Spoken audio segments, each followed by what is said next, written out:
ਸਾਰਿਆਂ ਨੂੰ ਸਤਿ ਸ਼੍ਰੀ ਅਕਾਲ। ਮੇਰਾ ਨਾਮ ਰਾਜਬੀਰ ਕੌਰ ਹੈ।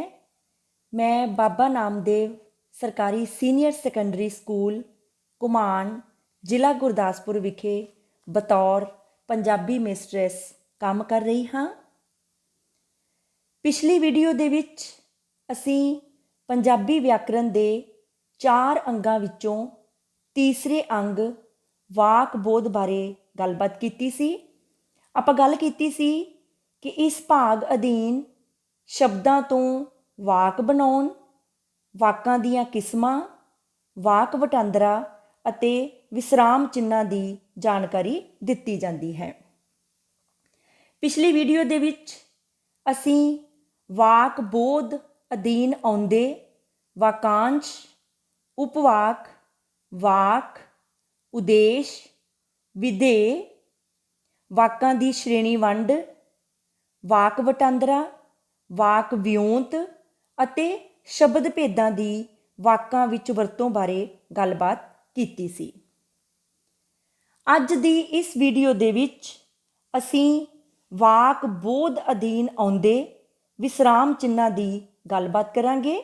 ਸੋ ਸਾਡਾ ਅੱਜ ਦਾ ਵਿਸ਼ਾ ਹੈ ਵਿਸਰਾਮ ਚਿੰਨ੍ਹ। ਵਿਸਰਾਮ ਚਿੰਨ੍ਹ ਕੀ ਹਨ? ਵਿਸਰਾਮ ਦਾ ਅਰਥ ਹੈ ਰੁਕਣਾ, ਠਹਿਰਨਾ। ਮਨੁੱਖ ਆਪਣੀ ਰੋਜ਼ਾਨਾ ਦੀ ਜ਼ਿੰਦਗੀ ਵਿੱਚ ਬਹੁਤ ਸਾਰੇ ਕੰਮ ਕਰਦਾ ਹੈ, ਆਪਣੀ ਉਪਜੀਵਿਕਾ ਕਮਾਉਣ ਲਈ ਹੱਥ ਪੈਰ ਮਾਰਦਾ ਹੈ। ਜਦੋਂ ਮਨੁੱਖ ਦਾ ਸਰੀਰ ਕੰਮ ਕਰਦਾ ਕਰਦਾ ਥੱਕ ਜਾਂਦਾ ਹੈ ਤਾਂ ਉਹ ਆਪਣੇ ਸਰੀਰ ਦੀ ਥਕਾਵਟ ਨੂੰ ਦੂਰ ਕਰਨ ਲਈ ਵਿਸਰਾਮ ਕਰਦਾ ਹੈ, ਆਰਾਮ ਕਰਦਾ ਹੈ। ਕੰਮ ਕਰਨ ਤੋਂ ਇਲਾਵਾ ਬੋਲਣ ਨਾਲ ਵੀ ਆਪਾਂ ਥੱਕ ਜਾਂਦੇ ਹਾਂ। ਆਪਾਂ ਪੂਰੀ ਕਿਤਾਬ ਨੂੰ ਜਾਂ ਪੂਰੀ ਲਿਖਤ ਨੂੰ ਇੱਕੋ ਸਾਹੇ ਨਹੀਂ ਪੜ੍ਹ ਸਕਦੇ। ਆਪਾਂ ਬੋਲਦੇ ਸਮੇਂ ਜਾਂ ਪੜ੍ਹਦੇ ਸਮੇਂ ਰੁਕਦੇ ਹਾਂ।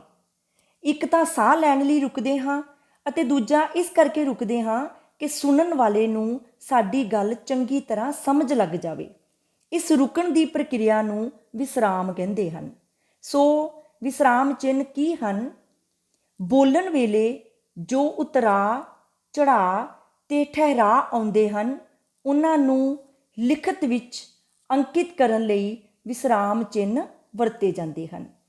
ਵਿਸਰਾਮ ਚਿੰਨ੍ਹਾਂ ਦੀ ਪਰਿਭਾਸ਼ਾ ਅਸੀਂ ਇਸ ਤਰ੍ਹਾਂ ਦੇ ਸਕਦੇ ਹਾਂ ਕਿ ਭਾਸ਼ਾ ਦੇ ਲਿਖਤੀ ਰੂਪ ਵਿੱਚ ਵਰਤੇ ਜਾਣ ਵਾਲੇ ਉਹ ਲਿਪੀ ਚਿੰਨ੍ਹ ਜੋ ਪਾਠਕ ਵਾਸਤੇ ਲਿਖਤ ਨੂੰ ਸਹੀ ਢੰਗ ਨਾਲ ਪੜ੍ਹਨ ਅਤੇ ਚੰਗੀ ਤਰ੍ਹਾਂ ਸਮਝਣ ਲਈ ਸਹਾਈ ਹੋਣ, ਉਹਨਾਂ ਨੂੰ ਵਿਸਰਾਮ ਚਿੰਨ੍ਹ ਕਹਿੰਦੇ ਹਨ। ਜਿਵੇਂ ਪੂਰਨ ਵਿਰਾਮ ਚਿੰਨ੍ਹ ਹੈ ਡੰਡੀ, ਪ੍ਰਸ਼ਨਿਕ ਚਿੰਨ੍ਹ, ਵਿਸਮਿਕ ਚਿੰਨ੍ਹ, ਕਾਮਾ, ਬਿੰਦੀ ਕਾਮਾ, ਦੁਬਿੰਦੀ, ਦੁਬਿੰਦੀ ਡੈਸ਼, ਛੁੱਟ ਮਰੋੜੀ, ਡੈਸ਼, ਬਿੰਦੀ, ਬ੍ਰੈਕਟ ਆਦਿ ਵਿਸਰਾਮ ਚਿੰਨ੍ਹ ਹਨ। ਹੁਣ ਆਪਾਂ ਇੱਕ ਪੈਰਾ ਦੇਖਾਂਗੇ। ਇਸ ਪੈਰੇ ਵਿੱਚ ਵਿਸਰਾਮ ਚਿੰਨ੍ਹਾਂ ਦੀ ਵਰਤੋਂ ਨਹੀਂ ਕੀਤੀ ਗਈ। ਆਪਾਂ ਦੇਖਾਂਗੇ ਕਿ ਵਿਸਰਾਮ ਚਿੰਨ੍ਹਾਂ ਦੀ ਵਰਤੋਂ ਨਾ ਕਰਨ ਕਰਕੇ ਪੈਰੇ ਵਿੱਚ ਗੱਲਬਾਤ ਦੇ ਅਰਥ ਸਪਸ਼ਟ ਨਹੀਂ ਹੋ ਰਹੇ। ਪੈਰਾ ਹੈ, ਇੱਕ ਦਿਨ ਦੁਪਹਿਰ ਵੇਲੇ ਹਰਬੀਰ ਆਪਣੇ ਨਿੱਕੇ ਭਰਾ ਗੁਰਬੀਰ ਨਾਲ ਬੈਠੀ ਪੜ੍ਹ ਰਹੀ ਸੀ ਕਿ ਇੱਕਦਮ ਬੋਲੀ, ਪਾਪਾ ਜੀ ਕਿੰਨੀ ਗਰਮੀ ਹੈ, ਇਸ ਗਰਮੀ ਤੋਂ ਬਚਣ ਲਈ ਕੀ ਕੀਤਾ ਜਾਵੇ ਪਾਪਾ ਜੀ? ਹੱਸ ਕੇ ਬੋਲੇ, ਕਰਨਾ ਕੀ ਹੈ, ਕੂਲਰ ਅੱਗੇ ਬੈਠੇ ਰਹੋ ਅਤੇ ਠੰਡਾ ਪਾਣੀ ਪੀਂਦੇ ਰਹੋ। ਨਹੀਂ ਪਾਪਾ ਜੀ, ਮਜ਼ਾਕ ਦੀ ਗੱਲ ਨਹੀਂ। ਕੀ ਕੋਈ ਅਜਿਹੀ ਥਾਂ ਨਹੀਂ ਜਿੱਥੇ ਇੰਨੀ ਗਰਮੀ ਨਾ ਪੈਂਦੀ ਹੋਵੇ? ਹਰਬੀਰ ਨੇ ਪੁੱਛਿਆ। ਪਾਪਾ ਜੀ ਕੁਝ ਸੋਚ ਕੇ ਬੋਲੇ, ਹਾਂ ਕਸ਼ਮੀਰ ਅਜਿਹੀ ਥਾਂ ਹੈ ਜਿੱਥੇ ਇਹਨਾਂ ਦਿਨਾਂ ਵਿੱਚ ਵੀ ਮੌਸਮ ਅਤੇ ਜਲਵਾਯੂ ਸੁਹਾਵਣਾ ਹੁੰਦਾ ਹੈ। ਗੁਰਬੀਰ ਬੋਲਿਆ, ਠੀਕ ਹੈ ਪਾਪਾ ਜੀ, ਫਿਰ ਆਪਾਂ ਕਸ਼ਮੀਰ ਦਾ ਹੀ ਪ੍ਰੋਗਰਾਮ ਬਣਾਉਂਦੇ ਹਾਂ। ਇਸ ਤਰ੍ਹਾਂ ਅਸੀਂ ਦੇਖਿਆ ਕਿ ਇਸ ਪੈਰੇ ਦੇ ਵਿੱਚ ਕੋਈ ਵੀ ਵਿਸਰਾਮ ਚਿੰਨ੍ਹ ਨਹੀਂ ਲੱਗਾ। ਹੁਣ ਆਪਾਂ ਕੀ ਦੇਖਾਂਗੇ? ਹੁਣ ਆਪਾਂ ਉਹ ਪੈਰਾ ਦੇਖਾਂਗੇ ਜਿਸ ਪੈਰੇ ਦੇ ਵਿੱਚ ਵਿਸਰਾਮ ਚਿੰਨ੍ਹ ਲੱਗੇ ਹੋਏ ਹਨ। ਪੈਰੇ ਵਿੱਚ ਵਿਸਰਾਮ ਚਿੰਨ੍ਹਾਂ ਦੀ ਅਣਹੋਂਦ ਕਾਰਨ ਪੈਰਾ ਅਰਥਹੀਣ ਹੋ ਗਿਆ। ਹੁਣ ਅਸੀਂ ਇਸ ਪੈਰੇ ਦੇ ਵਿੱਚ ਵਿਸਰਾਮ ਚਿੰਨ੍ਹਾਂ ਦੀ ਵਰਤੋਂ ਕਰਕੇ ਦੇਖਾਂਗੇ ਕਿ ਪੈਰੇ ਵਿੱਚ ਕਿਵੇਂ ਜਾਨ ਪੈਂਦੀ ਹੈ। ਪੈਰਾ ਹੈ। ਇੱਕ ਦਿਨ ਦੁਪਹਿਰ ਵੇਲੇ ਹਰਬੀਰ ਆਪਣੇ ਨਿੱਕੇ ਭਰਾ ਗੁਰਬੀਰ ਨਾਲ ਬੈਠੀ ਪੜ੍ਹ ਰਹੀ ਸੀ ਕਿ ਇੱਕਦਮ ਬੋਲੀ, ਪਾਪਾ ਜੀ ਕਿੰਨੀ ਗਰਮੀ ਹੈ, ਇਸ ਗਰਮੀ ਤੋਂ ਬਚਣ ਲਈ ਕੀ ਕੀਤਾ ਜਾਵੇ। ਪਾਪਾ ਜੀ ਹੱਸ ਕੇ ਬੋਲੇ, ਕਰਨਾ ਕੀ ਹੈ, ਕੂਲਰ ਅੱਗੇ ਬੈਠੇ ਰਹੋ ਅਤੇ ਠੰਡਾ ਪਾਣੀ ਪੀਂਦੇ ਰਹੋ। ਨਹੀਂ ਪਾਪਾ ਜੀ, ਮਜ਼ਾਕ ਦੀ ਗੱਲ ਨਹੀਂ, ਕੀ ਕੋਈ ਅਜਿਹੀ ਥਾਂ ਨਹੀਂ ਜਿੱਥੇ ਇੰਨੀ ਗਰਮੀ ਨਾ ਪੈਂਦੀ ਹੋਵੇ, ਹਰਬੀਰ ਨੇ ਪੁੱਛਿਆ। ਪਾਪਾ ਜੀ ਕੁਝ ਸੋਚ ਕੇ ਬੋਲੇ, ਹਾਂ, ਕਸ਼ਮੀਰ ਅਜਿਹੀ ਥਾਂ ਹੈ ਜਿੱਥੇ ਇਹਨਾਂ ਦਿਨਾਂ ਵਿੱਚ ਵੀ ਮੌਸਮ ਅਤੇ ਜਲਵਾਯੂ ਸੁਹਾਵਣਾ ਹੁੰਦਾ ਹੈ। ਗੁਰਬੀਰ ਬੋਲਿਆ, ਠੀਕ ਹੈ ਪਾਪਾ ਜੀ, ਫਿਰ ਆਪਾਂ ਕਸ਼ਮੀਰ ਦਾ ਹੀ ਪ੍ਰੋਗਰਾਮ ਬਣਾਉਂਦੇ ਹਾਂ। ਇਸ ਤਰ੍ਹਾਂ ਵਿਸਰਾਮ ਚਿੰਨ੍ਹਾਂ ਦੀ ਵਰਤੋਂ ਕਰਨ ਨਾਲ ਅਰਥਹੀਣ ਪੈਰਾ ਅਰਥ ਭਰਪੂਰ ਹੋ ਗਿਆ। ਵਿਸ਼ਰਾਮ ਚਿੰਨ੍ਹ ਤੋਂ ਭਾਵ ਹੈ ਠਹਿਰਾਓ ਨੂੰ ਪ੍ਰਗਟ ਕਰਨ ਵਾਲੇ ਉਹ ਚਿੰਨ੍ਹ ਜਿਹੜੇ ਵੱਖ-ਵੱਖ ਠਹਿਰਾਵਾਂ ਲਈ ਲਿਖਤ ਵਿੱਚ ਵਰਤੇ ਜਾਂਦੇ ਹਨ। ਕੋਈ ਗੱਲ ਕਰਨ ਲੱਗਿਆਂ ਜਾਂ ਕਿਸੇ ਲਿਖਤ ਨੂੰ ਪੜ੍ਹਨ ਲੱਗਿਆਂ ਇਹ ਠਹਿਰਾਓ ਥੋੜ੍ਹੀ ਦੇਰ ਬਾਅਦ ਆਉਂਦੇ ਹਨ। ਇਹ ਠਹਿਰਾਓ ਬੋਲਣ ਲੱਗਿਆਂ ਤਾਂ ਸਹਿਜ ਸੁਭਾਅ ਹੀ ਆ ਜਾਂਦੇ ਹਨ, ਪਰ ਲਿਖਤ ਵਿੱਚ ਇਹਨਾਂ ਦੇ ਖਾਸ ਚਿੰਨ੍ਹ ਹੁੰਦੇ ਹਨ। ਵਿਸਰਾਮ ਚਿੰਨ੍ਹਾਂ ਦੀ ਖਾਸ ਮਹੱਤਤਾ ਹੈ। ਜੇ ਬੋਲਣ ਲੱਗਿਆਂ ਜਾਂ ਲਿਖਣ ਲੱਗਿਆਂ ਇਹ ਚਿੰਨ੍ਹ ਜੋਗ ਸਿਰ ਨਾ ਵਰਤੇ ਜਾਣ ਤਾਂ ਅਰਥ ਸਪਸ਼ਟ ਨਹੀਂ ਹੁੰਦਾ ਜਾਂ ਅਰਥ ਦਾ ਅਨਰਥ ਹੋ ਜਾਂਦਾ ਹੈ। ਜਿਵੇਂ ਅਸੀਂ ਪਹਿਲੀ ਉਦਾਹਰਨ ਦੇਖਦੇ ਹਾਂ। ਪਹਿਲਾ ਵਾਕ ਹੈ, ਤੁਸੀਂ ਅਧਿਆਪਕ ਹੋ। ਤੁਸੀਂ ਅਧਿਆਪਕ ਹੋ ਦੂਸਰਾ ਵਾਕ ਹੈ। ਤੀਸਰਾ ਹੈ, ਤੁਸੀਂ ਅਧਿਆਪਕ ਹੋ। ਇਸ ਵਾਕ ਦੇ ਵਿੱਚ ਕੀ ਹੋਇਆ? ਪਹਿਲੇ ਵਾਕ ਵਿੱਚ ਬੋਲਣ ਵਾਲੇ ਨੂੰ ਪਤਾ ਹੈ ਕਿ ਸਾਹਮਣੇ ਵਾਲਾ ਵਿਅਕਤੀ ਅਧਿਆਪਕ ਹੈ ਅਤੇ ਉਹ ਕਹਿ ਰਿਹਾ ਹੈ ਤੁਸੀਂ ਅਧਿਆਪਕ ਹੋ। ਪਰ ਦੂਸਰੇ ਵਾਕ ਵਿੱਚ ਬੋਲਣ ਵਾਲਾ ਬੁਲਾਰਾ ਦੂਸਰੇ ਵਿਅਕਤੀ ਨੂੰ ਪੁੱਛ ਰਿਹਾ ਹੈ ਕਿ ਕੀ ਤੁਸੀਂ ਅਧਿਆਪਕ ਹੋ। ਤੀਸਰੇ ਵਾਕ ਵਿੱਚ ਬੋਲਣ ਵਾਲਾ ਹੈਰਾਨ ਹੋ ਕੇ ਬੋਲ ਰਿਹਾ ਹੈ ਕਿ ਤੁਸੀਂ ਅਧਿਆਪਕ ਹੋ। ਆਪਾਂ ਦੇਖਿਆ ਕਿ ਇਸ ਵਾਕ ਦੇ ਵਿੱਚ ਸਾਰੇ ਸ਼ਬਦ ਇੱਕੋ ਜਿਹੇ ਹਨ। ਤਿੰਨੇ ਵਾਕ ਇੱਕੋ ਜਿਹੇ ਹਨ, ਸਾਰੇ ਸ਼ਬਦ ਉਹੀ ਹਨ, ਪਰ ਵਿਸਰਾਮ ਚਿੰਨ੍ਹਾਂ ਦੇ ਕਾਰਨ ਤਿੰਨਾਂ ਵਾਕਾਂ ਦੇ ਅਰਥ ਬਿਲਕੁਲ ਉਲਟ ਹਨ। ਦੂਸਰੀ ਉਦਾਹਰਨ ਆਪਾਂ ਦੇਖਦੇ ਹਾਂ। ਪਹਿਲਾ ਵਾਕ ਹੈ, ਉਹ ਜਾਵੇ ਨਾ ਫੜੋ। ਦੂਸਰਾ ਵਾਕ ਹੈ, ਉਹ ਜਾਵੇ ਨਾ ਫੜੋ। ਦੋਹਾਂ ਵਾਕਾਂ ਵਿੱਚ ਸਾਰੇ ਸ਼ਬਦ ਉਹ ਹਨ, ਪਰ ਲੱਗੇ ਹੋਏ ਕਾਮਿਆਂ ਨੇ ਵਾਕਾਂ ਦੇ ਪੂਰੇ ਅਰਥ ਹੀ ਬਦਲ ਦਿੱਤੇ ਹਨ। ਪਹਿਲੇ ਵਾਕ ਵਿੱਚ ਬੋਲਣ ਵਾਲਾ ਕਹਿ ਰਿਹਾ ਹੈ ਕਿ ਉਸ ਨੂੰ ਜਾਣ ਨਾ ਦਿੱਤਾ ਜਾਵੇ, ਫੜ ਲਿਆ ਜਾਵੇ। ਉਹ ਕਹਿ ਰਿਹਾ ਹੈ ਉਹ ਜਾਵੇ ਨਾ ਫੜੋ। ਪਰ ਦੂਸਰੇ ਵਾਕ ਵਿੱਚ ਬੋਲਣ ਵਾਲਾ ਕਹਿ ਰਿਹਾ ਹੈ ਕਿ ਉਸ ਨੂੰ ਜਾਣ ਦਿੱਤਾ ਜਾਵੇ ਅਤੇ ਫੜਿਆ ਨਾ ਜਾਵੇ। ਬੋਲਣ ਵਾਲਾ ਕਹਿ ਰਿਹਾ ਹੈ ਉਹ ਜਾਵੇ ਨਾ ਫੜੋ। ਇਸ ਤਰ੍ਹਾਂ ਕਾਮਾ ਵਿਸਰਾਮ ਚਿੰਨ੍ਹ ਲੱਗਣ ਨਾਲ ਵਾਕ ਦੇ ਪੂਰੇ ਅਰਥ ਹੀ ਬਦਲ ਗਏ ਹਨ। ਹੁਣ ਆਪਾਂ ਤੀਸਰੀ ਉਦਾਹਰਨ ਦੇਖਦੇ ਹਾਂ। ਪਹਿਲਾ ਵਾਕ ਹੈ, ਬਲਰਾਜ ਸਿੰਘ ਘੁੰਮਣ ਅਤੇ ਸੋਨੂੰ ਮੇਲਾ ਦੇਖਣ ਗਏ। ਦੂਸਰਾ ਵਾਕ ਹੈ, ਬਲਰਾਜ ਸਿੰਘ ਘੁੰਮਣ ਅਤੇ ਸੋਨੂੰ ਮੇਲਾ ਦੇਖਣ ਗਏ। ਕੀ ਹੈ ਇਹਨਾਂ ਵਾਕਾਂ ਦੇ ਵਿੱਚ? ਪਹਿਲੇ ਵਾਕ ਵਿੱਚ ਦੋ ਵਿਅਕਤੀ ਬਲਰਾਜ ਸਿੰਘ ਘੁੰਮਣ ਅਤੇ ਸੋਨੂੰ ਮੇਲਾ ਦੇਖਣ ਗਏ, ਪਰ ਕਾਮਾ ਵਿਸ਼ਰਾਮ ਚਿੰਨ੍ਹ ਲੱਗਣ ਨਾਲ ਦੂਸਰੇ ਵਾਕ ਵਿੱਚ ਤਿੰਨ ਵਿਅਕਤੀ ਬਣ ਗਏ, ਬਲਰਾਜ ਸਿੰਘ, ਘੁੰਮਣ ਅਤੇ ਸੋਨੂੰ। ਇਸ ਤਰ੍ਹਾਂ ਵਿਸ਼ਰਾਮ ਚਿੰਨ੍ਹਾਂ ਦੀ ਵਰਤੋਂ ਨਾਲ ਵਾਕ ਦੇ ਅਰਥਾਂ ਵਿੱਚ ਤਬਦੀਲੀ ਆ ਜਾਂਦੀ ਹੈ। ਵਿਸਰਾਮ ਚਿੰਨ੍ਹਾਂ ਦਾ ਮੁੱਖ ਕਾਰਜ ਹੀ ਲਿਖਤ ਦੇ ਵਿੱਚ ਸਪਸ਼ਟਤਾ ਪੈਦਾ ਕਰਨਾ ਹੈ। ਪੰਜਾਬੀ ਭਾਸ਼ਾ ਵਿੱਚ ਮੁੱਖ ਰੂਪ ਵਿੱਚ 13 ਵਿਸਰਾਮ ਚਿੰਨ੍ਹਾਂ ਦੀ ਵਰਤੋਂ ਕੀਤੀ ਜਾਂਦੀ ਹੈ।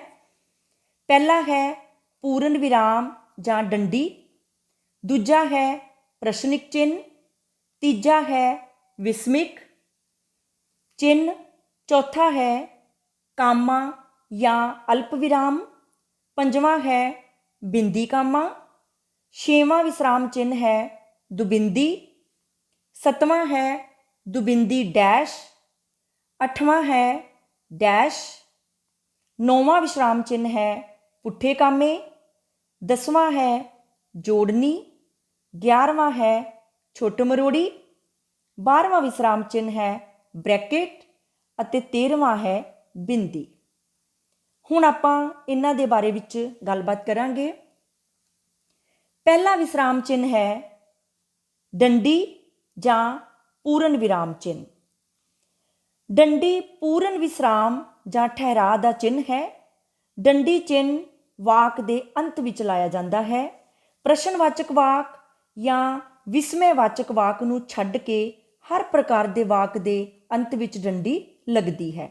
ਜਿਵੇਂ ਪਹਿਲਾ ਵਾਕ ਹੈ ਕੁਲਫੀ ਵਾਲੇ ਨੇ ਹੋਕਾ ਦਿੱਤਾ। ਇਸ ਵਾਕ ਦੇ ਅੰਤ ਵਿੱਚ ਡੰਡੀ ਵਿਸਰਾਮ ਚਿੰਨ੍ਹ ਦੀ ਵਰਤੋਂ ਕੀਤੀ ਗਈ ਹੈ। ਇਸ ਤੋਂ ਇਲਾਵਾ ਜਦੋਂ ਕਿਸੇ ਮਿਸ਼ਰਤ ਵਾਕ ਵਿੱਚ ਪ੍ਰਸ਼ਨਵਾਚਕ ਵਾਕ ਅਧੀਨ ਉਪਵਾਕ ਵਜੋਂ ਆਉਂਦਾ ਹੈ ਤਾਂ ਉਸ ਪਿੱਛੋਂ ਪ੍ਰਸ਼ਨ ਚਿੰਨ੍ਹ ਦੀ ਥਾਂ ਡੰਡੀ ਆਉਂਦੀ ਹੈ। ਜਿਵੇਂ ਦੂਸਰਾ ਵਾਕ ਹੈ ਅਸੀਂ ਜਾਣਨਾ ਚਾਹੁੰਦੇ ਹਾਂ ਕਿ ਤੁਹਾਡੀ ਇਸ ਪ੍ਰਾਪਤੀ ਪਿੱਛੇ ਕਿਸ ਦਾ ਹੱਥ ਹੈ। ਇਸ ਵਾਕ ਵਿੱਚ ਪ੍ਰਸ਼ਨਵਾਚਕ ਵਾਕ ਅਧੀਨ ਵਾਕ ਵਜੋਂ ਆਇਆ ਹੈ, ਸੋ ਪ੍ਰਸ਼ਨ ਚਿੰਨ੍ਹ ਦੀ ਥਾਂ ਵਾਕ ਦੇ ਅੰਤ ਵਿੱਚ ਡੰਡੀ ਦੀ ਵਰਤੋਂ ਕੀਤੀ ਗਈ ਹੈ। ਇਸ ਤੋਂ ਇਲਾਵਾ ਕਵਿਤਾ ਦੀ ਇੱਕ ਪੂਰੀ ਤੁਕ ਪਿੱਛੋਂ ਵੀ ਡੰਡੀ ਲੱਗਦੀ ਹੈ। ਜਿਵੇਂ ਤੀਸਰਾ ਵਾਕ ਹੈ ਕਵਿਤਾ ਦੇ ਰੂਪ ਵਿੱਚ ਸੱਚ ਪੁੱਛੋ ਤਾਂ ਇਸ ਔਲਾਦ ਪਿੱਛੇ ਲੱਖਾਂ ਮਨ ਵਿੱਚ ਮੰਨਤਾਂ ਧਾਰਦੀ ਮਾਂ। ਕਵਿਤਾ ਦੀ ਪੂਰੀ ਤੁਕ ਪਿੱਛੋਂ ਡੰਡੀ ਵਿਸ਼ਰਾਮ ਚਿੰਨ੍ਹ ਦੀ ਵਰਤੋਂ ਕੀਤੀ ਗਈ ਹੈ। ਇਸ ਤੋਂ ਇਲਾਵਾ ਗੁਰਬਾਣੀ ਦੇ ਵਿੱਚ ਦੋ ਡੰਡੀਆਂ ਦਾ ਵਿਸਰਾਮ ਚਿੰਨ੍ਹ ਆਉਂਦਾ ਹੈ। ਜਿਵੇਂ ਚੌਥਾ ਵਾਕ ਗੁਰਬਾਣੀ ਹੈ ਆਦ ਸੱਚ ਜੁਗਾਦ ਸੱਚ ਹੈ ਪੀ ਸੱਚ ਨਾਨਕ ਹੋਸੀ ਪੀ ਸੱਚ। ਇਸ ਵਿੱਚ ਦੋ ਡੰਡੀਆਂ ਦੀ ਵਰਤੋਂ ਪੂਰਨ ਵਿਰਾਮ ਦੇ ਤੌਰ ਤੇ ਕੀਤੀ ਗਈ ਹੈ। ਦੂਸਰਾ ਵਿਸਰਾਮ ਚਿੰਨ੍ਹ ਹੈ ਪ੍ਰਸ਼ਨਿਕ ਚਿੰਨ੍ਹ। ਜਿਸ ਵਾਕ ਵਿੱਚ ਕੋਈ ਪ੍ਰਸ਼ਨ ਪੁੱਛਿਆ ਜਾਵੇ ਜਾਂ ਵਾਕ ਦੇ ਅੰਤ ਵਿੱਚ ਪ੍ਰਸ਼ਨ ਚਿੰਨ੍ਹ ਲਾਇਆ ਜਾਂਦਾ ਹੈ ਉਸ ਨੂੰ ਅਸੀਂ ਪ੍ਰਸ਼ਨਿਕ ਚਿੰਨ੍ਹ ਵਾਲਾ ਵਿਸ਼ਰਾਮ ਚਿੰਨ੍ਹ ਵਾਲਾ ਵਾਕ ਕਹਿੰਦੇ ਹਾਂ। ਜਿਵੇਂ ਪਹਿਲਾ ਵਾਕ ਹੈ ਬਲਵੰਤ ਗਾਰਗੀ ਦਾ ਲਿਖਿਆ ਸਫ਼ਰਨਾਮਾ ਅੰਸ਼ ਕਿਹੜਾ ਹੈ। ਇਸ ਵਾਕ ਵਿੱਚ ਪ੍ਰਸ਼ਨ ਪੁੱਛਿਆ ਗਿਆ ਹੈ, ਕਿਹੜਾ ਸ਼ਬਦ ਪ੍ਰਸ਼ਨਵਾਚਕ ਸ਼ਬਦ ਹੈ ਅਤੇ ਵਾਕ ਦੇ ਅਖੀਰ ਵਿੱਚ ਵਿਸਰਾਮ ਚਿੰਨ੍ਹ ਪ੍ਰਸ਼ਨਿਕ ਚਿੰਨ੍ਹ ਲੱਗਾ ਹੈ। ਹੋਰ ਪ੍ਰਸ਼ਨਿਕ ਚਿੰਨ੍ਹ ਵਿਸਰਾਮ ਚਿੰਨ੍ਹ ਦੀ ਵਰਤੋਂ ਕਿੱਥੇ ਹੁੰਦੀ ਹੈ?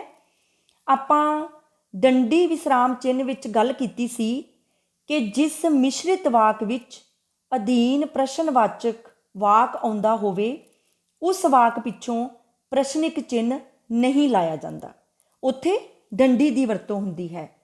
ਪਰ ਜੇ ਸਾਰਾ ਮਿਸ਼ਰਿਤ ਵਾਕ ਹੀ ਪ੍ਰਸ਼ਨਵਾਚਕ ਵਾਕ ਹੋਵੇ ਤਾਂ ਅੰਤ ਵਿੱਚ ਪ੍ਰਸ਼ਨਿਕ ਚਿੰਨ੍ਹ ਹੀ ਲੱਗਦਾ ਹੈ। ਜਿਵੇਂ ਦੂਸਰਾ ਵਾਕ ਹੈ ਕੀ ਤੁਹਾਨੂੰ ਪਤਾ ਹੈ ਕਿ ਧੁੱਪ ਵਿੱਚੋਂ ਕਿਹੜਾ ਵਿਟਾਮਿਨ ਮਿਲਦਾ ਹੈ। ਇਸ ਵਾਕ ਦੇ ਅਖੀਰ ਵਿੱਚ ਪ੍ਰਸ਼ਨਿਕ ਚਿੰਨ੍ਹ ਲੱਗਾ ਹੈ। ਇਸ ਤੋਂ ਇਲਾਵਾ ਪ੍ਰਸ਼ਨਿਕ ਚਿੰਨ੍ਹ ਕਿੱਥੇ ਨਹੀਂ ਲੱਗਦਾ? ਜੇਕਰ ਪ੍ਰਸ਼ਨਵਾਚਕ ਵਾਕ ਆਗਿਆਵਾਚਕ ਵਾਕ ਹੋਵੇ ਤਾਂ ਵਾਕ ਦੇ ਅੰਤ ਵਿੱਚ ਪ੍ਰਸ਼ਨ ਚਿੰਨ੍ਹ ਨਹੀਂ ਲੱਗਦਾ। ਜਿਵੇਂ ਤੀਸਰਾ ਵਾਕ ਹੈ ਕਰਤਾਰ ਸਿੰਘ ਸਰਾਭੇ ਦੇ ਜਨਮ ਅਤੇ ਬਚਪਨ ਬਾਰੇ ਦੱਸੋ। ਇਹ ਪ੍ਰਸ਼ਨਵਾਚਕ ਵਾਕ ਆਗਿਆਵਾਚਕ ਵਾਕ ਵਿੱਚ ਹੈ, ਇਸ ਕਰਕੇ ਵਾਕ ਦੇ ਅੰਤ ਵਿੱਚ ਪ੍ਰਸ਼ਨ ਚਿੰਨ੍ਹ ਦੀ ਥਾਂ ਪੂਰਨ ਵਿਰਾਮ ਚਿੰਨ੍ਹ ਲੱਗਾ ਹੋਇਆ ਹੈ। ਵਿਸਰਾਮ ਚਿੰਨ੍ਹ ਦੀ ਤੀਸਰੀ ਕਿਸਮ ਹੈ ਵਿਸਮਿਕ ਚਿੰਨ੍ਹ। ਵਿਸਮਿਕ ਚਿੰਨ੍ਹ ਖੁਸ਼ੀ, ਦੁੱਖ, ਹੈਰਾਨੀ, ਭੈ, ਪ੍ਰਸ਼ੰਸਾ ਆਦਿ ਦੇ ਭਾਵ ਪ੍ਰਗਟ ਕਰਨ ਵਾਲੇ ਸ਼ਬਦ, ਵਾਕਾਂਸ਼ ਜਾਂ ਵਾਕ ਤੋਂ ਪਿੱਛੋਂ ਆਉਂਦਾ ਹੈ। ਜਿਵੇਂ ਪਹਿਲਾ ਵਾਕ ਹੈ ਵਾਹ ਕਿੰਨਾ ਸੋਹਣਾ ਦ੍ਰਿਸ਼ ਹੈ। ਇਸ ਵਾਕ ਵਿੱਚ ਵਾਹ ਸ਼ਬਦ ਵਿਸਮਿਕ ਹੈ ਅਤੇ ਵਾਹ ਸ਼ਬਦ ਤੋਂ ਬਾਅਦ ਵਿਸਮਿਕ ਚਿੰਨ੍ਹ ਲੱਗਾ ਹੈ। ਵਾਕ ਖੁਸ਼ੀ ਦੇ ਭਾਵ ਪ੍ਰਗਟ ਕਰ ਰਿਹਾ ਹੈ। ਵਿਸਮਿਕ ਚਿੰਨ੍ਹ ਦੀ ਮੁੱਖ ਵਿਸ਼ੇਸ਼ਤਾ ਇਹ ਹੈ ਕਿ ਜਿਸ ਵਾਕ ਦੇ ਅੰਤ ਵਿੱਚ ਵਿਸਮਿਕ ਚਿੰਨ੍ਹ ਲੱਗਦਾ ਹੈ ਉੱਥੇ ਡੰਡੀ ਜਾਂ ਪ੍ਰਸ਼ਨ ਚਿੰਨ੍ਹ ਨਹੀਂ ਲੱਗਦਾ। ਦੂਸਰਾ ਵਾਕ ਹੈ, ਕਾਸ਼ ਮੈਂ ਵੀ ਇਸ ਖੁਸ਼ੀ ਦੇ ਮੌਕੇ 'ਤੇ ਪਹੁੰਚ ਸਕਦਾ। ਇਸ ਵਾਕ ਦੇ ਵਿੱਚ ਅਫਸੋਸ ਦੇ ਭਾਵ ਪ੍ਰਗਟ ਕੀਤੇ ਗਏ ਹੋਏ ਹਨ ਅਤੇ ਵਾਕ ਵਿੱਚ ਵਿਸਮਿਕ ਚਿੰਨ੍ਹ ਲੱਗਾ ਹੈ। ਵਿਸਮਿਕ ਚਿੰਨ੍ਹ ਲੱਗਾ ਹੈ ਕਾਸ਼ ਸ਼ਬਦ ਤੋਂ ਬਾਅਦ। ਇਸ ਤੋਂ ਇਲਾਵਾ ਕਈ ਵਾਰ ਅਤ ਤੀਬਰ ਭਾਵ ਜਾਂ ਜਜ਼ਬੇ ਦੇ ਪ੍ਰਗਟਾ ਲਈ ਵਰਤੇ ਸ਼ਬਦ, ਵਾਕਾਂਸ਼ ਜਾਂ ਵਾਕ ਤੋਂ ਪਿੱਛੋਂ ਵਿਸਮਿਕ ਚਿੰਨ੍ਹ 2 ਜਾਂ 3 ਵਾਰੀ ਲਿਖਿਆ ਜਾਂਦਾ ਹੈ। ਜਿਵੇਂ ਤੀਸਰਾ ਵਾਕ ਹੈ, ਹੈਂ ਇਹ ਕੀ ਹੋਇਆ। ਇਸ ਵਾਕ ਵਿੱਚ ਹੈਰਾਨੀਵਾਚਕ ਵਿਸਮਿਕ ਹੈ ਅਤੇ 2 ਵਾਰ ਬੋਲਣ ਕਰਕੇ ਵਿਸਮਿਕ ਚਿੰਨ੍ਹ ਦੀ ਵਰਤੋਂ ਵੀ ਜ਼ਿਆਦਾ ਵਾਰ ਹੋਈ ਹੈ। ਵਿਸਰਾਮ ਚਿੰਨ੍ਹਾਂ ਦੀ ਚੌਥੀ ਕਿਸਮ ਹੈ ਕਾਮਾ। ਅਲਪ ਵਿਸ਼ਰਾਮ ਲਈ ਕਾਮੇ ਦੀ ਵਰਤੋਂ ਹੁੰਦੀ ਹੈ। ਇਸ ਨੂੰ ਅਲਪ ਵਿਰਾਮ ਚਿੰਨ੍ਹ ਵੀ ਕਿਹਾ ਜਾਂਦਾ ਹੈ। ਥੋੜ੍ਹੇ ਜਿਹੇ ਠਹਿਰਾਅ ਨੂੰ ਪ੍ਰਗਟ ਕਰਨ ਲਈ ਕਾਮੇ ਦੀ ਵਰਤੋਂ ਕੀਤੀ ਜਾਂਦੀ ਹੈ। ਕਾਮੇ ਦੀ ਵਰਤੋਂ ਦੇ ਕੀ ਨਿਯਮ ਹਨ? ਪਹਿਲਾ ਹੈ ਕਿ ਇੱਕੋ ਸ਼੍ਰੇਣੀ ਦੇ 2 ਜਾਂ 2 ਤੋਂ ਵੱਧ ਇਕੱਠੇ ਆਏ ਸ਼ਬਦਾਂ ਨੂੰ ਨਿਖੇੜਨ ਲਈ ਕਾਮੇ ਦੀ ਵਰਤੋਂ ਕੀਤੀ ਜਾਂਦੀ ਹੈ। ਜਿਵੇਂ ਪਹਿਲਾ ਵਾਕ ਹੈ, ਨਿੱਤ ਅਖਬਾਰਾਂ, ਰਸਾਲਿਆਂ, ਰੇਡੀਓ ਅਤੇ ਟੀਵੀ ਰਾਹੀਂ ਨਵੀਆਂ ਤੋਂ ਨਵੀਆਂ ਕਾਢਾਂ ਦਾ ਪਤਾ ਲੱਗਦਾ ਹੈ। ਇਸ ਵਾਕ ਵਿੱਚ ਇੱਕੋ ਸ਼੍ਰੇਣੀ ਦੇ ਸ਼ਬਦਾਂ ਨੂੰ ਨਿਖੇੜਨ ਲਈ ਕਾਮੇ ਦੀ ਵਰਤੋਂ ਕੀਤੀ ਗਈ ਹੈ, ਪਰ ਇੱਕੋ ਸ਼੍ਰੇਣੀ ਦੇ ਅੰਤਲੇ 2 ਸ਼ਬਦਾਂ ਵਿਚਕਾਰ ਕਾਮੇ ਦੀ ਵਰਤੋਂ ਨਹੀਂ ਹੁੰਦੀ। ਉੱਥੇ ਕਾਮੇ ਦੀ ਥਾਂ ਅਤੇ ਯੋਜਕ ਦੀ ਵਰਤੋਂ ਹੁੰਦੀ ਹੈ। ਜਿਵੇਂ ਪਹਿਲੇ ਵਾਕ ਵਿੱਚ ਤੁਸੀਂ ਦੇਖ ਰਹੇ ਹੋ ਕਿ ਰੇਡੀਓ ਅਤੇ ਟੀਵੀ ਸ਼ਬਦਾਂ ਵਿਚਕਾਰ ਕਾਮੇ ਦੀ ਵਰਤੋਂ ਨਹੀਂ ਹੋਈ। ਇਸ ਤੋਂ ਇਲਾਵਾ ਵਾਕ ਵਿੱਚ 2 ਤੋਂ ਵੱਧ ਵਾਕਾਂਸ਼ਾਂ ਵਿਚਕਾਰ ਵੀ ਕਾਮਾ ਲਾਇਆ ਜਾਂਦਾ ਹੈ, ਪਰ ਅੰਤਲੇ 2 ਵਾਕਾਂਸ਼ਾਂ ਵਿਚਕਾਰ ਕਾਮੇ ਦੀ ਥਾਂ ਅਤੇ ਯੋਜਕ ਨਹੀਂ ਲੱਗਦਾ। ਕਿਵੇਂ? ਜਿਵੇਂ ਦੂਸਰਾ ਵਾਕ ਹੈ, ਮੇਲੇ ਵਿੱਚ ਪੁਰਖ ਤੇ ਇਸਤਰੀਆਂ, ਵਿਆਹੇ ਤੇ ਕੁਆਰੇ, ਬੱਚੇ ਤੇ ਬੁੱਢੇ, ਮੁੰਡੇ ਤੇ ਕੁੜੀਆਂ ਸਾਰੇ ਘੁੰਮ ਰਹੇ ਸਨ। ਇਸ ਵਾਕ ਦੇ ਅੰਤਲੇ 2 ਵਾਕਾਂਸ਼ਾਂ ਬੱਚੇ ਤੇ ਬੁੱਢੇ, ਮੁੰਡੇ ਤੇ ਕੁੜੀਆਂ ਵਿਚਕਾਰ ਕਾਮਾ ਵੀ ਨਹੀਂ ਲੱਗਾ ਅਤੇ ਯੋਜਕ ਅਤੇ ਦੀ ਵਰਤੋਂ ਵੀ ਨਹੀਂ ਹੋਈ। ਇਸ ਤੋਂ ਬਿਨਾਂ 2 ਤੋਂ ਵੱਧ ਉਪਵਾਕਾਂ ਵਾਲੇ ਸੰਯੁਕਤ ਵਾਕ ਦੇ ਉਪਵਾਕਾਂ ਦੇ ਨਿਖੇੜੇ ਲਈ ਕਾਮੇ ਦੀ ਵਰਤੋਂ ਕੀਤੀ ਜਾਂਦੀ ਹੈ। ਜਿਵੇਂ ਤੀਸਰਾ ਵਾਕ ਹੈ, ਅਗਮ ਪੜ੍ਹ ਰਿਹਾ ਹੈ, ਦਮਨ ਖੇਡ ਰਿਹਾ ਹੈ, ਪਰ ਅਰਮਾਨ ਸੌਂ ਗਿਆ ਹੈ। ਇਸ ਤਰ੍ਹਾਂ 2 ਤੋਂ ਵੱਧ ਉਪਵਾਕਾਂ ਦੇ ਨਿਖੇੜੇ ਲਈ ਕਾਮੇ ਦੀ ਵਰਤੋਂ ਕੀਤੀ ਜਾਂਦੀ ਹੈ। ਇਸ ਤੋਂ ਇਲਾਵਾ ਸੰਬੋਧਕ ਜਾਂ ਸੰਬੋਧਨੀ ਸ਼ਬਦ ਤੋਂ ਪਿੱਛੋਂ ਵੀ ਕਾਮੇ ਦੀ ਵਰਤੋਂ ਕੀਤੀ ਜਾਂਦੀ ਹੈ। ਜਿਵੇਂ ਚੌਥਾ ਵਾਕ ਹੈ, ਦੋਸਤੋ ਸਾਡਾ ਸਾਥ ਉਮਰ ਭਰ ਦਾ ਹੈ। ਇਸ ਵਾਕ ਵਿੱਚ ਦੋਸਤੋ ਸੰਬੋਧਨੀ ਸ਼ਬਦ ਹੈ, ਜਿਸ ਤੋਂ ਬਾਅਦ ਕਾਮੇ ਦੀ ਵਰਤੋਂ ਕੀਤੀ ਗਈ ਹੈ। ਇਸ ਤੋਂ ਇਲਾਵਾ ਜਿੱਥੇ ਯੋਜਕ ਲੁਪਤ ਹੋਣ ਉੱਥੇ ਵੀ ਕਾਮੇ ਦੀ ਵਰਤੋਂ ਹੁੰਦੀ ਹੈ। ਜਿਵੇਂ ਪੰਜਵਾਂ ਵਾਕ ਹੈ, ਅਖਾਣ ਦੇ ਰੂਪ ਵਿੱਚ, ਉੱਦਮ ਅੱਗੇ ਲక్ష్ਮੀ, ਪੱਖੇ ਅੱਗੇ ਪੌਣ। ਇਸ ਵਿੱਚ ਯੋਜਕ ਦੀ ਥਾਂ ਕਾਮੇ ਦੀ ਵਰਤੋਂ ਹੋਈ ਹੈ। ਇਸ ਤੋਂ ਇਲਾਵਾ 2 ਉਪਵਾਕਾਂ ਵਿੱਚ ਨਿਖੇੜੇ ਲਈ ਕਾਮੇ ਦੀ ਵਰਤੋਂ ਹੁੰਦੀ ਹੈ। ਜਿਵੇਂ 6ਵਾਂ ਵਾਕ ਹੈ, ਇਹ ਚੁੰਨੀ ਜਿਹੜੀ ਮੰਜੇ ਉੱਤੇ ਪਈ ਹੈ ਮੇਰੀ ਮੰਮੀ ਦੀ ਹੈ। ਲੁਪਤ ਉਪਵਾਕ ਦੇ ਨਿਖੇੜੇ ਲਈ ਕਾਮਿਆਂ ਦੀ ਵਰਤੋਂ ਕੀਤੀ ਗਈ ਹੈ। ਇਸ ਤੋਂ ਬਿਨਾਂ ਦੋਹਰੇ ਪੁੱਠੇ ਕਾਮਿਆਂ ਵਾਲੀ ਲਿਖਤ ਤੋਂ ਪਹਿਲਾਂ ਕਾਮੇ ਦੀ ਵਰਤੋਂ ਹੁੰਦੀ ਹੈ। ਵਾਕ ਦੇ ਇੱਕ ਹਿੱਸੇ ਵਿੱਚ ਪੁੱਠੇ ਅਤੇ ਸਿੱਧੇ ਕਾਮਿਆਂ ਵਿੱਚ ਦਿੱਤੇ ਜਿਉਂ ਦੇ ਤਿਉਂ ਕਥਨ ਤੋਂ ਪਹਿਲਾਂ ਕਾਮਾ ਲਾਇਆ ਜਾਂਦਾ ਹੈ। ਜਿਵੇਂ 7ਵਾਂ ਵਾਕ ਹੈ, ਅਧਿਆਪਕ ਨੇ ਵਿਦਿਆਰਥੀਆਂ ਨੂੰ ਕਿਹਾ, ਜੇਕਰ ਤੁਸੀਂ ਮਿਹਨਤ ਕਰੋਗੇ ਤਾਂ ਪਾਸ ਹੋ ਜਾਵੋਗੇ। ਇਸ ਵਾਕ ਵਿੱਚ ਦੋਹਰੇ ਪੁੱਠੇ ਕਾਮਿਆਂ ਤੋਂ ਪਹਿਲਾਂ ਕਾਮੇ ਦੀ ਵਰਤੋਂ ਕੀਤੀ ਗਈ ਹੈ। ਇਸ ਤੋਂ ਇਲਾਵਾ ਵਾਕ ਦੇ ਆਰੰਭ ਵਿੱਚ ਆਏ ਹਾਂ ਜੀ, ਨਾ, ਨਹੀਂ, ਨਾ ਜੀ, ਅੱਛਾ ਆਦਿ ਸ਼ਬਦਾਂ ਤੋਂ ਪਿੱਛੋਂ ਵੀ ਕਾਮਾ ਲੱਗਦਾ ਹੈ। ਜਿਵੇਂ 8ਵਾਂ ਵਾਕ ਹੈ, ਹਾਂਜੀ ਮੈਂ ਤੁਹਾਡਾ ਇਹ ਕੰਮ ਜ਼ਰੂਰ ਕਰਾਂਗਾ। ਇਸ ਵਾਕ ਵਿੱਚ ਹਾਂਜੀ ਸ਼ਬਦ ਤੋਂ ਬਾਅਦ ਕਾਮੇ ਦੀ ਵਰਤੋਂ ਹੋਈ ਹੈ।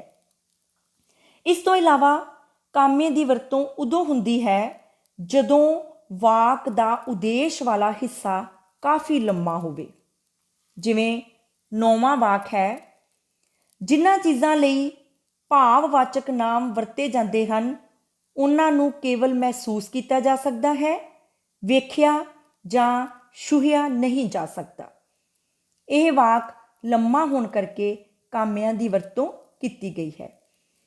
ਇਸ ਤੋਂ ਇਲਾਵਾ ਕਿਸੇ ਵਾਕ ਜਾਂ ਉਪਵਾਕ ਦੇ ਵਿਚਾਲੇ ਆਉਣ ਵਾਲੇ ਵਾਕਾਂਸ਼ ਨੂੰ ਵੀ ਅੱਗੇ ਜਾਂ ਪਿੱਛੇ ਕਾਮੇ ਲਾ ਕੇ ਨਿਖੇੜਿਆ ਜਾਂਦਾ ਹੈ। ਕਿਵੇਂ? ਜਿਵੇਂ 10ਵਾਂ ਵਾਕ ਹੈ, ਹਵਾ ਜੀਵ ਜਗਤ ਨੂੰ ਜਿਉਂਦਾ ਰੱਖਣ ਲਈ ਜ਼ਰੂਰੀ ਹੈ, ਇਹ ਪ੍ਰਦੂਸ਼ਿਤ ਹੋ ਰਹੀ ਹੈ। ਇਸ ਵਾਕ ਵਿੱਚ ਵਿਸਰਾਮ ਚਿੰਨ੍ਹ ਕਾਮੇ ਦੀ ਵਰਤੋਂ ਹੋਈ ਹੈ। 5ਵਾਂ ਵਿਸਰਾਮ ਚਿੰਨ੍ਹ ਹੈ ਬਿੰਦੀ ਕਾਮਾ ਜਾਂ ਸੈਮੀਕੋਲਨ। ਪੂਰਨ ਵਿਸਰਾਮ ਤੋਂ ਅੱਧੇ ਠਹਿਰਾਅ ਜਾਂ ਅਰਧ ਵਿਸਰਾਮ ਲਈ ਬਿੰਦੀ ਕਾਮੇ ਦੀ ਵਰਤੋਂ ਕੀਤੀ ਜਾਂਦੀ ਹੈ। ਬਿੰਦੀ ਕਾਮਾ ਵਿਸਰਾਮ ਚਿੰਨ੍ਹ ਦੀ ਵਰਤੋਂ ਦੇ ਕੀ ਨਿਯਮ ਹਨ? ਪਹਿਲਾ ਹੈ ਕਿ ਲਿਖਤ ਵਿੱਚ ਜਿਸ ਥਾਂ ਕਾਮਾ ਲਾਉਣ ਤੋਂ ਵੱਧ ਅਤੇ ਪੂਰਨ ਵਿਸਰਾਮ ਚਿੰਨ੍ਹ ਲਾਉਣ ਤੋਂ ਘੱਟ ਠਹਿਰਾਅ ਜਾਪੇ, ਉੱਥੇ ਬਿੰਦੀ ਕਾਮੇ ਦੀ ਵਰਤੋਂ ਹੁੰਦੀ ਹੈ।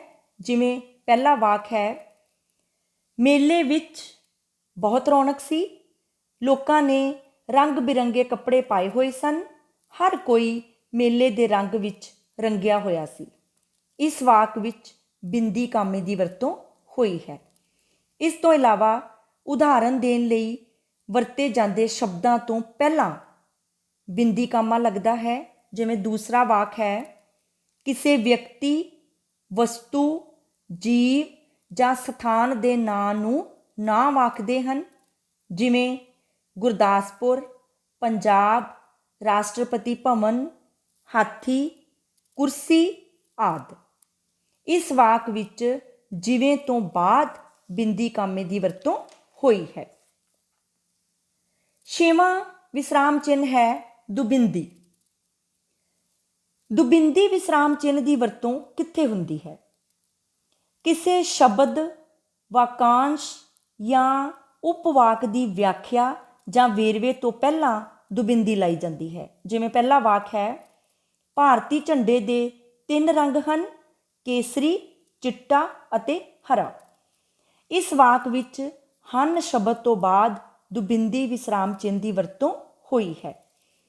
ਇਸ ਤੋਂ ਇਲਾਵਾ ਕਿਸੇ ਵਿਅਕਤੀ ਦੇ ਲੰਮੇ ਬਿਆਨ ਦੇ ਆਰੰਭ ਹੋਣ ਤੋਂ ਪਹਿਲਾਂ ਦੁਬਿੰਦੀ ਲਾਈ ਜਾਂਦੀ ਹੈ। ਜਿਵੇਂ ਦੂਸਰਾ ਵਾਕ ਹੈ, ਲਾਲ ਸਿੰਘ ਕਮਲਾ ਅਕਾਲੀ ਜੀ ਆਪਣੇ ਸਫ਼ਰਨਾਮਾ ਅੰਸ਼ ਲੰਦਨ ਅਤੇ ਲੰਦਨ ਦੇ ਲੋਕ ਵਿੱਚ ਲਿਖਦੇ ਹਨ, ਮੌਜੀ ਲੰਦਨ ਦੇ ਕੰਮ ਨੂੰ ਮੀਂਹ, ਬੱਦਲ, ਧੁੰਦ, ਠੰਡ ਤੇ ਬਰਫ਼ ਆਦਿਕ ਕੁਝ ਨਹੀਂ ਕਰ ਸਕਦੀ। ਇਸ ਵਾਕ ਵਿੱਚ ਹਨ ਸ਼ਬਦ ਤੋਂ ਬਾਅਦ ਦੁਬਿੰਦੀ ਵਿਸਰਾਮ ਚਿੰਨ੍ਹ ਦੀ ਵਰਤੋਂ ਹੋਈ ਹੈ। ਇਸ ਤੋਂ ਇਲਾਵਾ ਨਾਟਕੀ ਵਾਰਤਾਲਾਪ ਤੋਂ ਪਹਿਲਾਂ ਅਤੇ ਉਸ ਵਾਰਤਾਲਾਪ ਨੂੰ ਬੋਲਣ ਵਾਲੇ ਦੇ ਨਾਂ ਤੋਂ ਪਿੱਛੋਂ ਦੁਬਿੰਦੀ ਲਾਈ ਜਾਂਦੀ ਹੈ। ਜਿਵੇਂ ਤੀਸਰੇ ਨੰਬਰ 'ਤੇ ਸਾਡੀ ਵਾਰਤਾਲਾਪ ਹੈ, ਜਗਦੀਪ ਕਹਿੰਦਾ ਹੈ, ਸਾਡੇ ਵਿੱਚੋਂ ਕਿਉਂ ਨਾ ਇੱਕ ਨੇਤਾ ਚੁਣਿਆ ਜਾਵੇ ਜੋ ਸਾਡੇ ਝਗੜਿਆਂ ਦਾ ਫੈਸਲਾ ਕਰਿਆ ਕਰੇਗਾ। ਸ਼ਰਨਜੀਤ ਅੱਗੋਂ ਜਵਾਬ ਦਿੰਦਾ ਹੈ, ਵੀਰ ਗੱਲ ਤਾਂ ਤੇਰੀ ਸਹੀ ਹੈ, ਪਰ ਇਸ ਨੇਤਾ ਨੂੰ ਚੁਣਿਆ ਕਿਵੇਂ ਜਾਵੇ? ਇਸ ਤੋਂ ਇਲਾਵਾ ਜਿਸ ਸਮੇਂ ਕਿਸੇ ਸ਼ਬਦ ਦੇ ਅੱਖਰ ਪੂਰੇ ਨਾ ਲਿਖਣੇ ਹੋਣ ਤਾਂ ਦੁਬਿੰਦੀ ਵਰਤੀ ਜਾਂਦੀ ਹੈ। ਜਿਵੇਂ ਚੌਥੇ ਨੰਬਰ 'ਤੇ ਹੈ ਸਰਦਾਰ, ਪ੍ਰੋਫੈਸਰ ਅਤੇ ਡਾਕਟਰ। ਇਹਨਾਂ ਸ਼ਬਦਾਂ ਨੂੰ ਸੰਖੇਪ ਰੂਪ ਦੇ ਵਿੱਚ ਜਿਹੜਾ ਆ ਉਹ ਦੁਬਿੰਦੀ ਦੀ ਸਹਾਇਤਾ ਨਾਲ ਲਿਖਿਆ ਗਿਆ ਆ। ਇੱਥੇ ਸ਼ਬਦ ਪੂਰਾ ਲਿਖਣ ਦੀ ਥਾਂ ਦੁਬਿੰਦੀ ਵਿਸ਼ਰਾਮ ਚਿੰਨ੍ਹ ਦੀ ਵਰਤੋਂ ਕੀਤੀ ਹੈ। ਇਸ ਤੋਂ ਇਲਾਵਾ ਸਮੇਂ ਦੇ ਘੰਟੇ ਜਾਂ ਮਿੰਟ ਦੱਸਣ ਲਈ ਦੁਬਿੰਦੀ ਵਰਤੀ ਜਾਂਦੀ ਹੈ। ਜਿਵੇਂ 5ਵੇਂ ਨੰਬਰ 'ਤੇ ਹੈ 12:30 ਭਾਵ 12:30, 12:15 ਭਾਵ 12:15, 11:45 ਭਾਵ 11:45। ਇਹਨਾਂ ਦੇ ਵਿੱਚ ਦੁਬਿੰਦੀ ਵਿਸ਼ਰਾਮ ਚਿੰਨ੍ਹ ਦੀ ਵਰਤੋਂ ਹੋਈ ਹੈ। 7ਵਾਂ ਵਿਸਰਾਮ ਚਿੰਨ੍ਹ ਹੈ ਦੁਬਿੰਦੀ ਡੈਸ਼। ਦੁਬਿੰਦੀ ਡੈਸ਼ ਦੀ ਵਰਤੋਂ ਕਿੱਥੇ ਹੁੰਦੀ ਹੈ? ਜਦੋਂ ਅਸੀਂ ਕਿਸੇ ਗੱਲ ਦਾ ਅੱਗੇ ਵੇਰਵਾ ਦੇਣਾ ਹੋਵੇ ਜਾਂ ਸਮਝਾਉਣਾ ਹੋਵੇ ਤਾਂ ਦੁਬਿੰਦੀ ਡੈਸ਼ ਦੀ ਵਰਤੋਂ ਹੁੰਦੀ ਹੈ। ਜਿਵੇਂ ਪਹਿਲਾ ਵਾਕ ਹੈ, ਵਾਕ ਵਿੱਚ ਜਿਹੜਾ ਸ਼ਬਦ ਕਿਸੇ ਨਾਮ ਦੀ ਜਗ੍ਹਾ ਵਰਤਿਆ ਜਾਵੇ ਉਹ ਪੜਨਾਮ ਅਖਵਾਉਂਦਾ ਹੈ। ਜਿਵੇਂ ਮੈਂ, ਅਸੀਂ, ਤੂੰ, ਉਹ, ਆਪ ਆਦਿ। ਇਸ ਵਾਕ ਵਿੱਚ ਜਿਵੇਂ ਤੋਂ ਬਾਅਦ ਦੁਬਿੰਦੀ ਦੀ ਵਰਤੋਂ ਹੋਈ ਹੈ।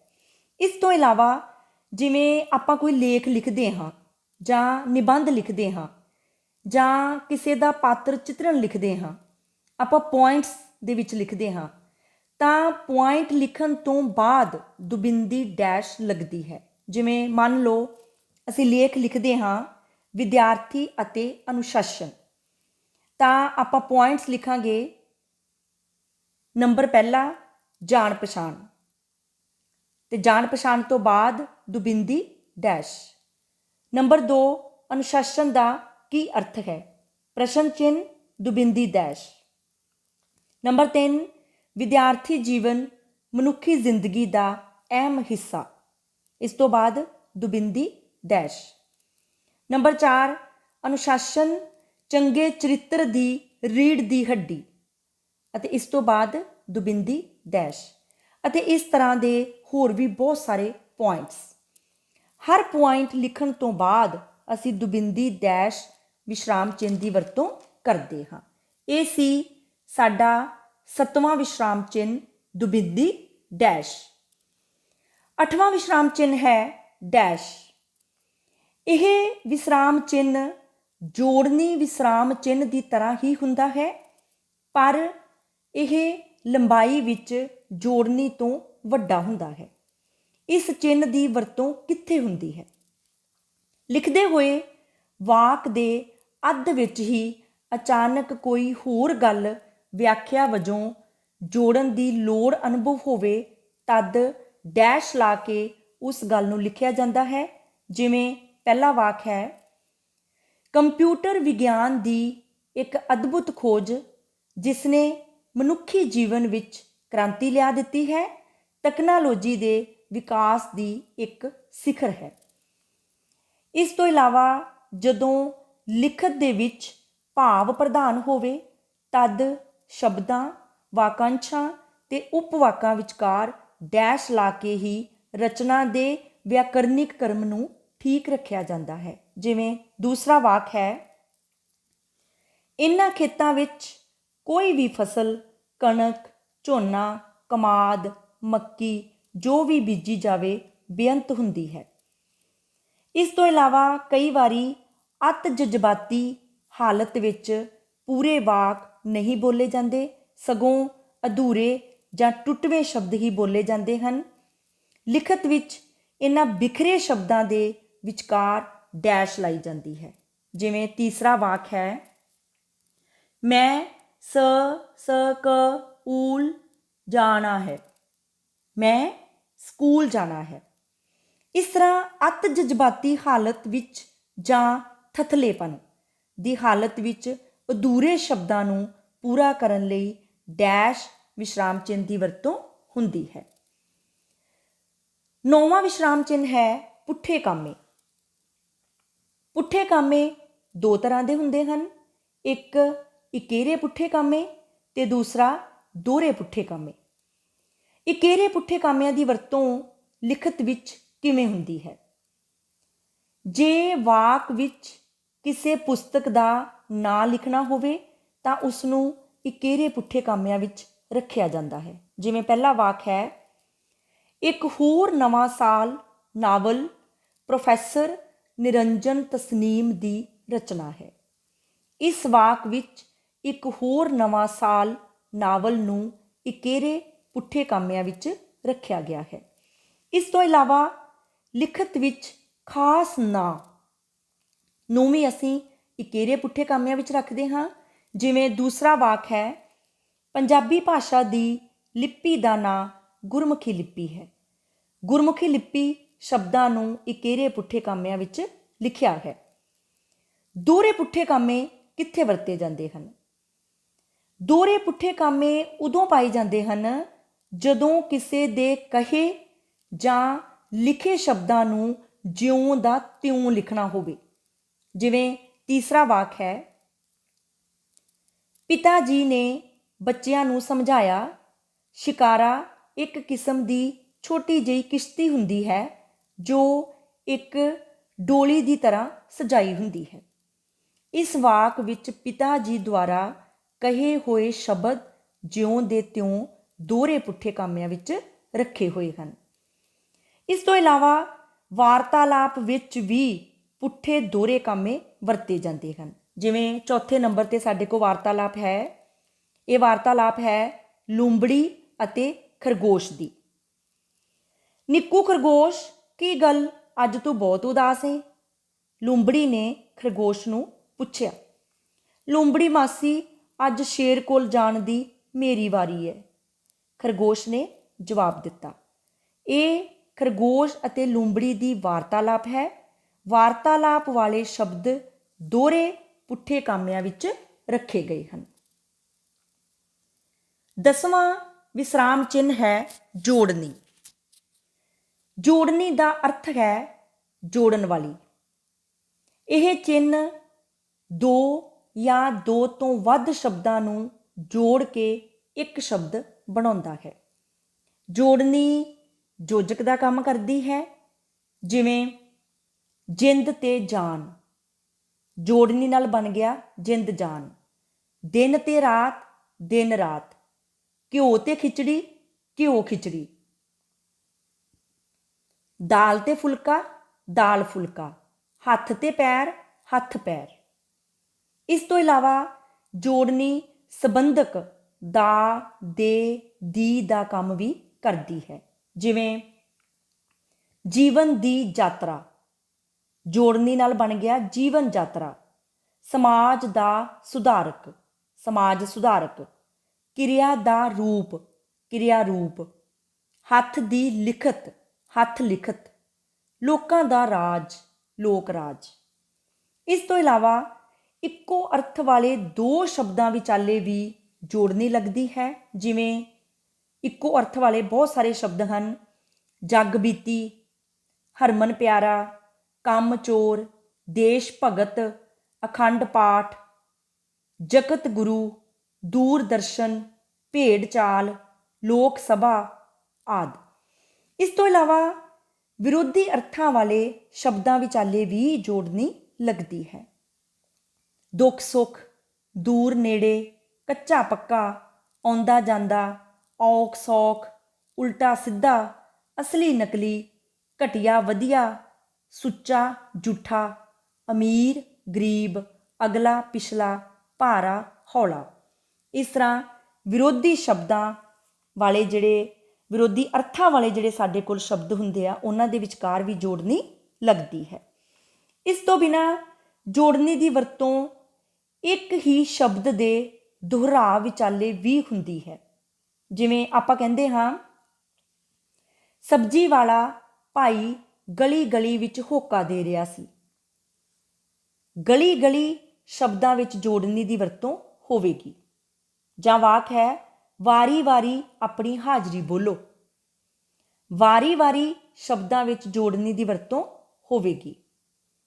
ਇਕੱਲੇ ਇਕੱਲੇ ਸ਼ਬਦ ਵੱਲ ਧਿਆਨ ਦੇਣ ਦੀ ਲੋੜ ਹੈ। ਇਸ ਵਾਕ ਦੇ ਇਕੱਲੇ ਇਕੱਲੇ ਸ਼ਬਦਾਂ ਵਿਚਕਾਰ ਜੋੜਨੀ ਦੀ ਵਰਤੋਂ ਕੀਤੀ ਜਾਵੇਗੀ। ਜਾਂ ਆਪਾਂ ਕਹਿੰਦੇ ਹਾਂ ਹਰ ਲਿਖਤ ਨੂੰ ਵਾਰ-ਵਾਰ ਧਿਆਨ ਨਾਲ ਪੜ੍ਹਨਾ ਚਾਹੀਦਾ ਹੈ। ਇਸ ਵਾਕ ਦੇ ਵਿੱਚ ਵੀ ਵਾਰ-ਵਾਰ ਸ਼ਬਦਾਂ ਵਿਚਕਾਰ ਜੋੜਨੀ ਲੱਗੇਗੀ। ਇਸ ਤੋਂ ਇਲਾਵਾ ਜੋੜਨੀ ਦੀ ਵਰਤੋਂ ਕਿੱਥੇ ਹੁੰਦੀ ਹੈ?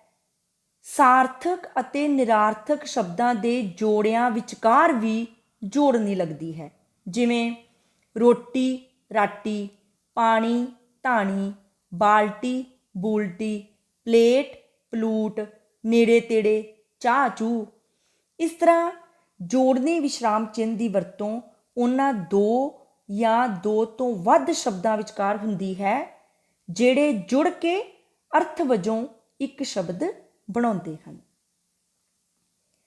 11ਵਾਂ ਵਿਸਰਾਮ ਚਿੰਨ੍ਹ ਹੈ ਛੁੱਟ ਮਰੋੜੀ।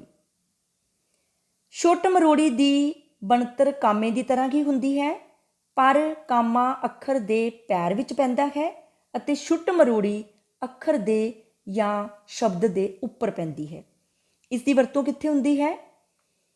ਛੁੱਟ ਮਰੋੜੀ ਦੀ ਵਰਤੋਂ ਸ਼ਬਦ ਨੂੰ ਸੰਖੇਪ ਕਰਨ ਵਿੱਚ ਹੁੰਦੀ ਹੈ। ਜਿਵੇਂ ਸਾਡੇ ਕੋਲ ਪਹਿਲਾ ਵਾਕ ਹੈ, ਅਚਾਨਕ ਉਸ ਦੀ ਨਜ਼ਰ ਕੰਧ ਤੇ ਪਈ।